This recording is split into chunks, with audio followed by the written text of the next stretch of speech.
Welcome to True Crime Vault. I'm Ben, and today I'm taking you inside the harrowing case titled Cop Killer Murders His Own Mom in Shootout Over Eviction. This shocking event took place on May 27th, 2020 in Grand Forks, North Dakota, during what began as a routine eviction at a quiet apartment complex. But what should have been a standard procedure quickly escalated into a deadly standoff, leaving Officer Cody Holte, a young father and decorated police officer, dead in the line of duty, and the shooter's own mother, Lola Moore, fatally gunned down in the crossfire. At the center of it all was Salamah Pendleton, a man consumed by paranoia, armed with an AK-74, and convinced that the government was out to destroy him.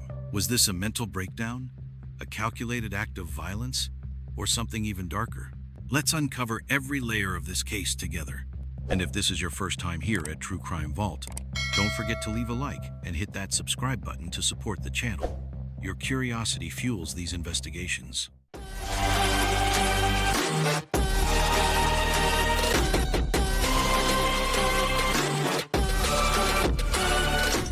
It started with a knock on the door. May 27th, 2020. A quiet apartment complex in Grand Forks, North Dakota. Two officers from the Grand Forks County Sheriff's Office approached Unit 303 with a routine eviction notice, one of hundreds they had served before. But what they didn't know was that behind that door stood a man on the edge, armed with military-grade firepower and a mind unraveling. Corporal Ronald Nord and Sergeant Kelly Mlan gave multiple commands. There were arguments, accusations, a strange insistence on constitutional violations. Then, without warning, bullets tore through the door. Inside, Salamah Pendleton was wielding an AK-74 rifle and firing blindly through the walls. His mother, Lola Moore, was in the hallway caught in the crossfire, or worse, deliberately sacrificed in his rage. She collapsed to the ground, motionless. As officers returned fire and called for backup, a young police officer named Cody Holte ran toward the chaos. He had a wife, a 10-month-old baby. He knew the risk and he went in anyway. What followed was a fierce gunfight inside the apartment. Bullets ripped through drywall and door frames. Officers screamed for cover. Pendleton kept shouting about due process, about the Constitution, about how the state had killed his mother. But then he said something else. "You killed my mother. I'm not coming out until someone helps her." By the time the shooting stopped, Officer Holte was mortally wounded. His blood pooled on the floor where he'd fallen trying to save others. Salamah Pendleton was in cuffs, injured but alive, and Lola Moore, his own mother, was dead. Was this a tragedy born from paranoia and delusion? Or was it something deeper? A man pushed too far by a system he believed was hunting him. When law enforcement enters a home, they expect confrontation. But what do they do when that confrontation turns into a war zone, and the enemy is both the son and the victim? Salamah Pendleton was not a criminal in the traditional sense. He wasn't a gang member, a career felon, or even someone with a known violent past. Yet on the morning of May 27th, 2020, he opened fire on law enforcement with a military-style weapon, killing a police officer and his own mother in the process. So who was he? Born and raised in North Dakota, Salamah grew up under the care of his mother, Lola Moore. She was a single parent, stern, private, and deeply protective. Neighbors described their relationship as intense, sometimes volatile, but inseparable. They moved frequently, often citing disputes with landlords or vague claims of harassment. Over time, that pattern evolved into a narrative of persecution, one that Salamah fully internalized. As an adult, Salamah became increasingly reclusive. He believed government systems were designed to strip him of his rights. He posted on forums about due process violations, unlawful surveillance, and the right to self-defense under the Constitution. Some who knew him described him as hyper-intelligent but unstable. Others avoided him altogether. But there were red flags.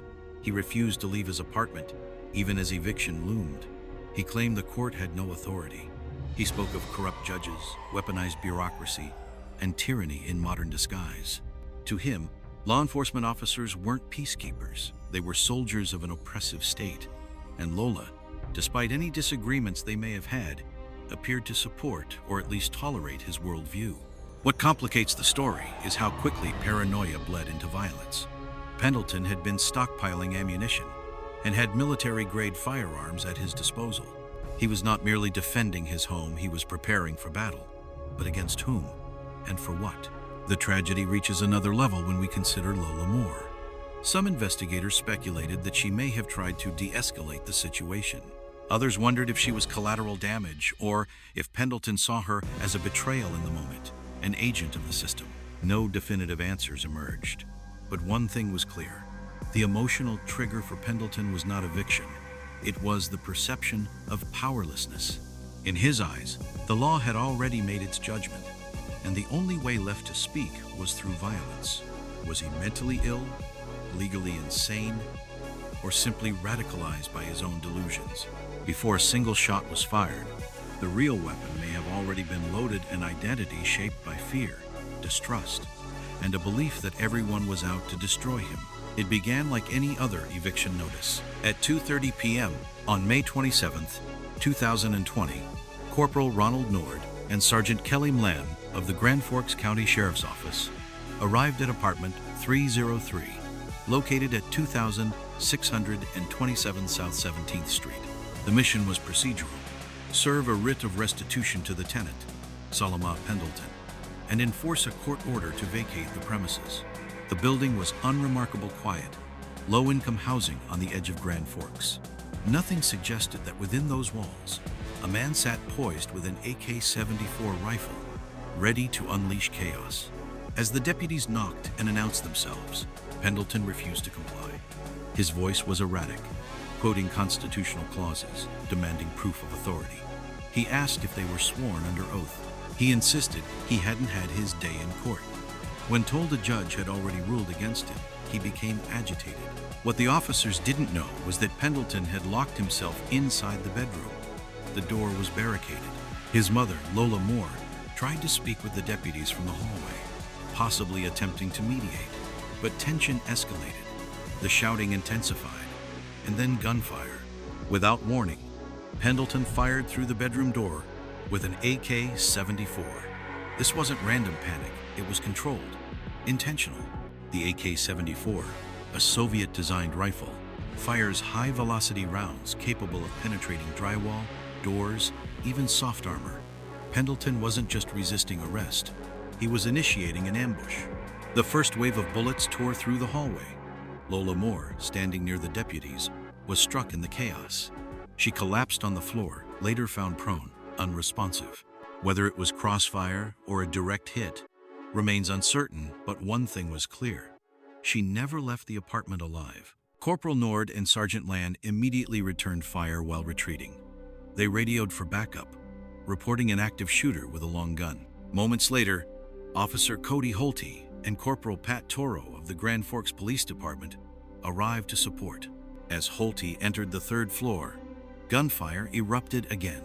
Pendleton was now spraying rounds through the hallway, a method known in military terms as spray and pray blind, rapid firing with the intent to suppress and disorient.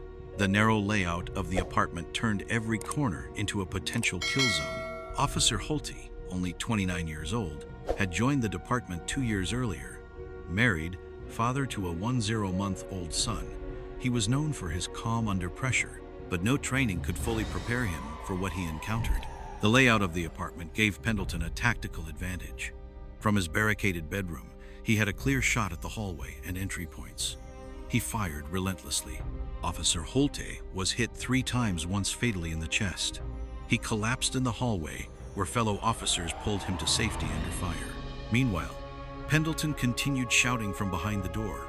His voice echoed through the walls. "You killed my mother. Why is my mother dead? You violated my rights." He refused to surrender. Officers attempted negotiation. They pleaded with him to put the weapon down so medical teams could assist his mother, who still lay motionless outside the bedroom door. Pendleton demanded that paramedics enter before he disarmed, a demand impossible under active shooter protocols. He claimed he wouldn't shoot anymore. But when the door creaked open, it wasn't to surrender. It was to fire again. Pendleton stepped out and discharged more rounds at law enforcement. Officers responded immediately. He was shot, incapacitated, and placed under arrest. blood soaked the floor. Shell casings littered the apartment. Holte was rushed to Ultra Hospital, but it was too late. He was pronounced dead on arrival. The post-incident scene was described as a war zone. Walls were shredded, door frames splintered. Lola Moore's body remained in the hallway, caught between her son and the officers he believed were invaders. At the hospital, Pendleton was treated for non-life-threatening injuries. He would later claim he had acted in self-defense, that law enforcement had invaded his home unlawfully and murdered his mother, but the evidence painted a different picture. This wasn't a spontaneous reaction from a terrified tenant. This was a man, armed, barricaded, and emotionally volatile, waiting for the system to come to him so he could make a final stand. One investigator described the apartment's interior as fortified. Multiple firearms, hundreds of rounds of ammunition, and hardened barricades pointed to intent, not desperation. Another officer, shaken but alive, said, "This wasn't about eviction. He was waiting for us. He wanted a confrontation, and he got it." And yet, despite the tactical violence, one question lingers. Was the first casualty the mother an accident of war, or something darker? Did Salamah Pendleton fire blindly? Or did some twisted delusion make him see Lola as a collaborator with the system he hated? There is no video that can answer that. No confession that can explain it fully.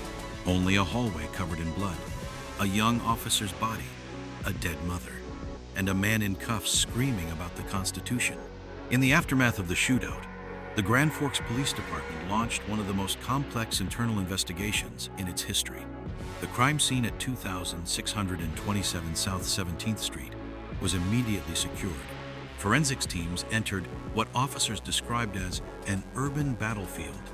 Over 50 shell casings were recovered, most traced to Pendleton's AK-74, some to law enforcement. The apartment's interior showed evidence of tactical planning: sandbags stacked in corners, blackout curtains, ammunition boxes, and a reinforced bedroom door. Pendleton hadn't simply resisted eviction. He had prepared for siege. The autopsy confirmed Officer Cody Holte was struck 3 times, one round piercing his vest. His cause of death was determined to be a gunshot wound to the chest. Lola Moore, Pendleton's mother, had suffered a fatal gunshot wound to the head. The trajectory suggested a horizontal angle from inside the bedroom. Ballistic analysis later confirmed that the round matched Pendleton's rifle. This detail unraveled one of the most disturbing aspects of the case. Lola Moore was not killed by police crossfire. She was shot by her own son. Yet Pendleton maintained his innocence. From the hospital, where he was treated for a gunshot wound to the leg, Pendleton claimed he had acted in self-defense. He told investigators he believed law enforcement had illegally broken into his home and that they had murdered his mother in cold blood. "They had no right to enter," he said. "They came to kill. I defended my family." But the sheriff's department had a signed court order. Body camera footage and audio transcripts confirmed that deputies announced themselves multiple times and only entered after clear noncompliance. The legal process had been followed step by step. Moreover, the presence of multiple weapons, including the AK-74, a handgun, and loaded magazines, challenged the narrative of fear. It wasn't fear that armed him with 7.62mm rounds. It was intent. Prosecutors moved quickly. Salamah Pendleton was charged with 2 counts of murder for Officer Holte and Lola Moore, 2 counts of attempted murder for firing at Corporal Nord and Sergeant Milan, aggravated assault, possession of a firearm by a prohibited person, reckless endangerment. His defense team argued for diminished responsibility. They claimed Pendleton suffered from paranoid delusions and that his perception of reality was fractured. To bolster their case, they requested a psychiatric evaluation. The psychological assessment revealed traits consistent with delusional disorder, persecutory subtype. Pendleton exhibited a chronic belief that authorities were targeting him unjustly, a belief reinforced by online echo chambers, anti-government rhetoric, and a lifelong distrust of institutions. Still, the state argued that mental illness did not absolve responsibility. He had the capacity to plan. He had the capacity to act, and he had taken 2 lives with full awareness of the consequences. The courtroom strategy was clear. The prosecution would frame Pendleton as a domestic extremist, not a madman. The defense would attempt to show he was a paranoid man, pushed to the brink by a system he never trusted. As the trial date approached, both sides knew what was at stake. For the state, it was justice for a fallen officer and a grieving family. For the defense, it was a last effort to humanize a man who had become, in the eyes of the public, a symbol of chaos. One prosecutor summed it up bluntly: "You can't build a bunker in your bedroom, shoot your mother, kill a cop, and call it constitutional resistance." The case was headed toward one of the most emotionally charged trials in Grand Forks history, and the questions it raised would echo far beyond a single apartment door. The trial of Salamah Pendleton began on a cold January morning in 2022. The courtroom was silent, tense not with curiosity, but with grief and unresolved fury. On one side sat the widow of Officer Cody Holte, holding a photo of her husband. On the other sat Pendleton's defense team, flanked by psychologists and public defenders. The man at the center of it all wore shackles and stared blankly ahead, unmoved. The prosecution opened with a stark message. This was not a misunderstanding, not a mental break, but a calculated execution. Assistant State's Attorney Michael Romich described Pendleton as a man radicalized by his own mind, who fortified his home and turned it into a battlefield. His tone never rose. It didn't have to. The facts spoke louder than any dramatics. Body cam footage was presented, early audio of the initial knocks, Pendleton's confrontational replies, and the deafening eruption of gunfire. The jury flinched when they heard the shouts. When they saw Officer Holte lying on the hallway floor bleeding out, several jurors looked away. His voice, calm, even in chaos, haunted the room. Then came the defense.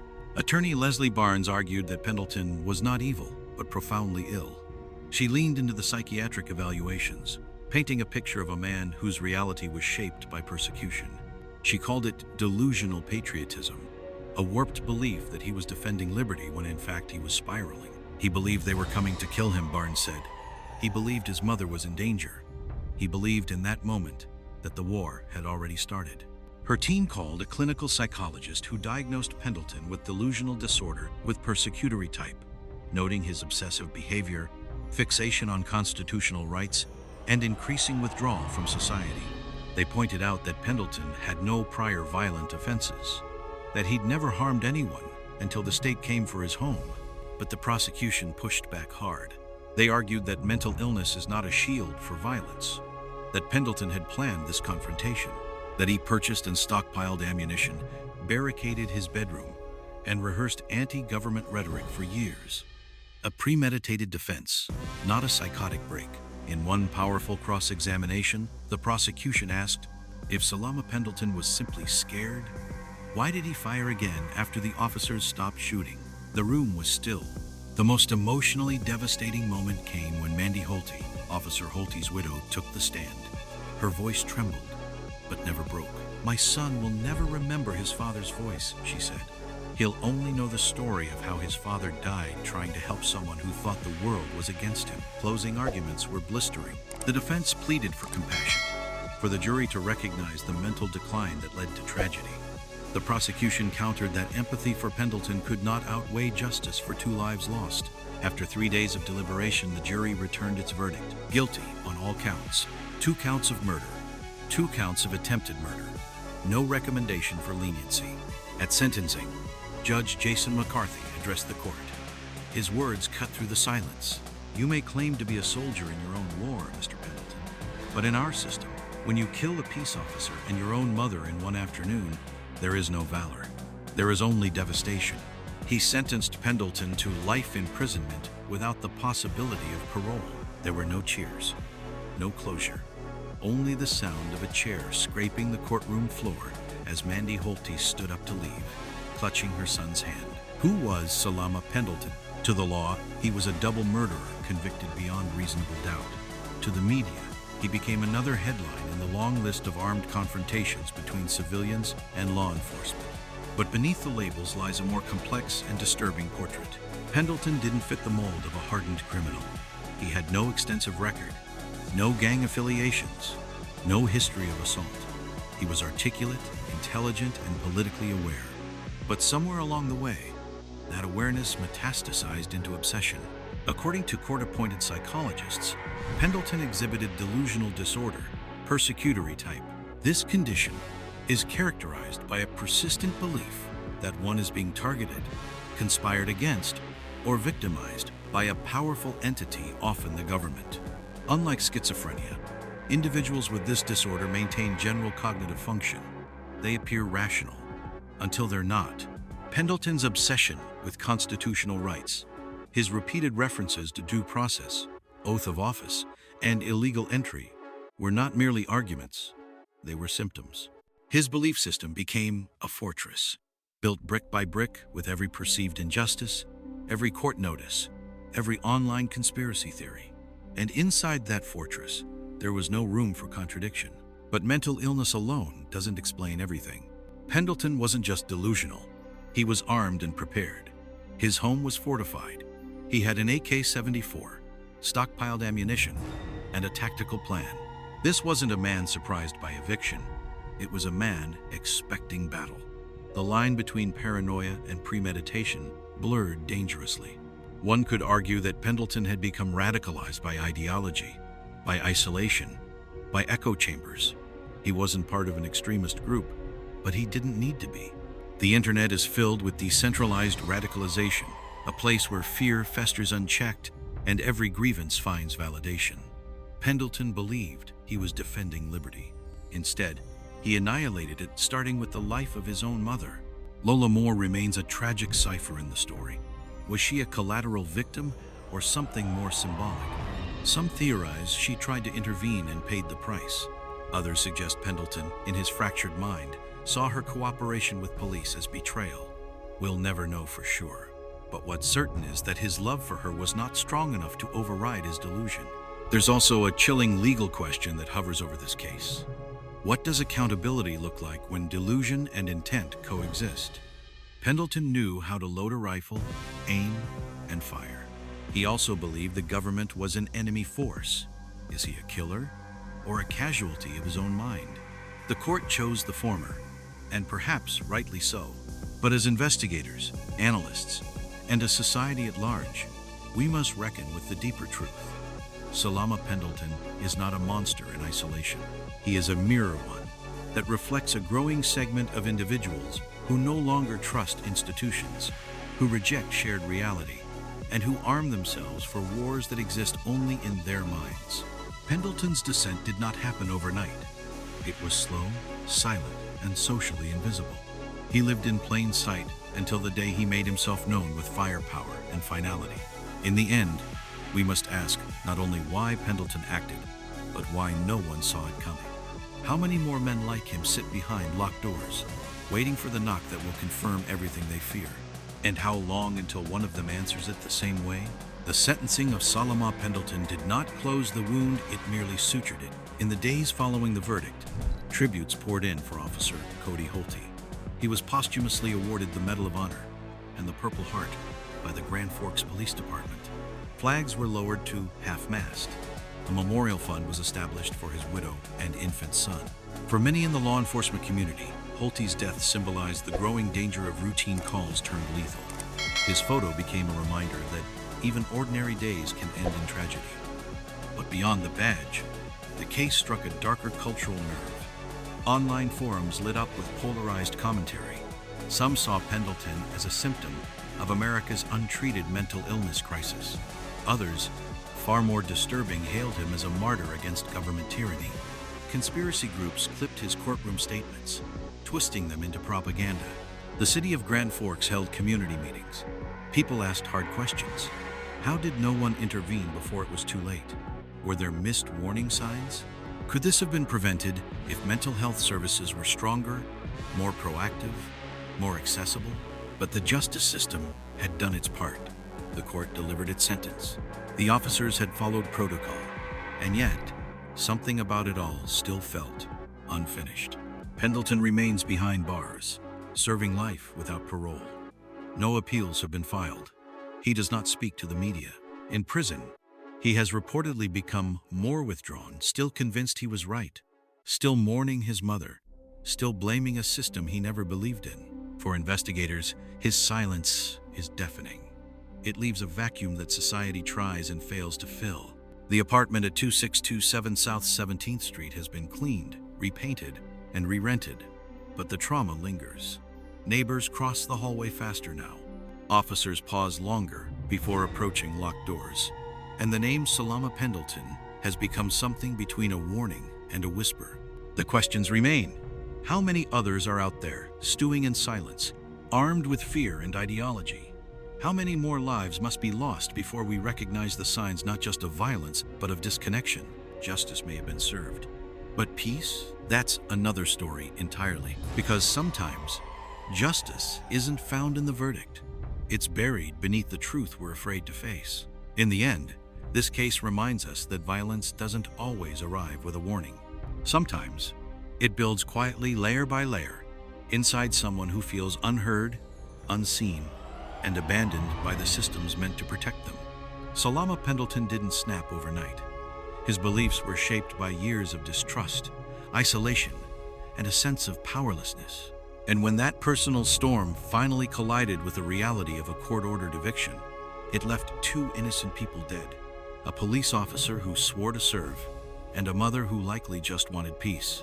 This tragedy forces us to ask hard questions. What warning signs do we ignore in our communities? How do we balance rights with responsibility? And what happens when fear becomes a worldview? We want to hear from you. What do you think this case says about mental health, personal freedom, and accountability in today's America? Do you believe the sentence was fair? Could this have been prevented? Let us know in the comments below. We read every one of them. And if this story made you think twice about the line between paranoia and premeditation, consider sharing it with someone who needs to hear it. Thank you for watching True Crime Vault. Stay curious, stay critical, and above all, stay safe.